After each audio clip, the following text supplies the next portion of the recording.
عن كل هذه التساؤلات ينضم إلينا هنا في الاستوديو الشيخ محمد حاج حسن، وهو أحد مؤيدين وداعمين الرئيس المنتخب دونالد ترامب. شيخنا أهلا بك في برنامج اليوم على الحرة وفي استوديوهاتنا.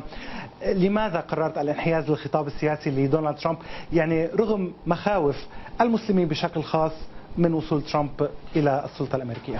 في الحقيقة يعني الخطاب الذي ارتكز إليه الرئيس المنتخب دونالد ترامب هو خطاب يعني تلاقى مع ما كنا نصبو إليه ونحلم به، وهو أن تكون هناك خطوات عملية لمواجهة الوحش المتطرف الذي يغزو العالم، والذي أكثر ما يضر بمصلحة المسلمين ويسيء إلى حالة الإسلام، لأنه هذه الظاهرة التكفيرية الإرهابية التي غزت العالم أساءت بشكل مباشر إلى صورة الإسلام الذي نحن يعني نتجه إلى إظهاره، وهي صورة الإسلام الإنساني، الإسلام الرسالي. نعم. تلقينا معه في هذا الخطاب لأنه آن الأوان لأن تتحد دول العالم وأن يتحد المجتمع الدولي والمنظمات الإسلامية الحريصة على صورة الإسلام المشرق أن يواجهوا هذه الظاهرة التكفيرية.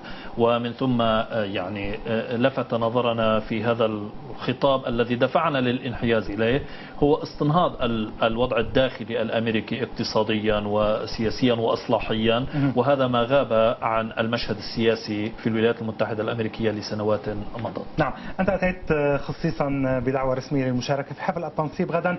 الرئيس دونالد ترامب وصل في هذه اللحظات ويصل إلى العاصمة الأمريكية واشنطن دي سي. أثارت بعض تصريحات دونالد ترامب حالة قلق في صفوف مسلمين الولايات المتحدة. برأيك شيخنا كيف يمكن تبديد هذه المخاوف وهذه الشكوك؟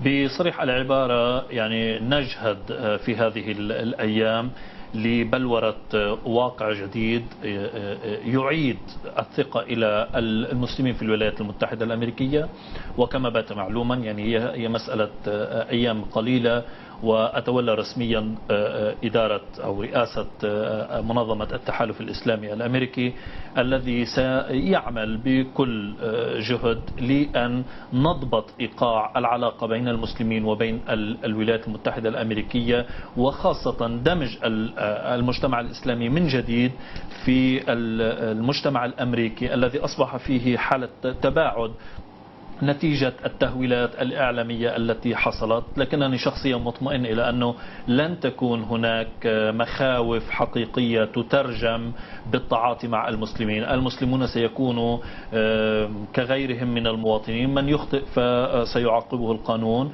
ومن يكون ملتزم بالمواطنية الأمريكية التي يعني يعرفها الجميع لن يتأثر بأي شيء. لكن بطبيعة الأحوال العلاقات السياسية الإسلامية الأمريكية ستكون في الاتجاه الصحيح، وليس هناك من مخاوف. كل التهويل الذي نسمعه هدفه التحريض على الرئيس المنتخب وعلى عهده.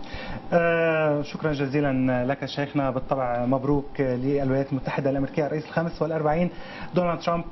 الشيخ محمد حاج حسن كنت معنا في استوديو اليوم، شكرا جزيلا لك. شكرا لكم مشاهدينا، نتابع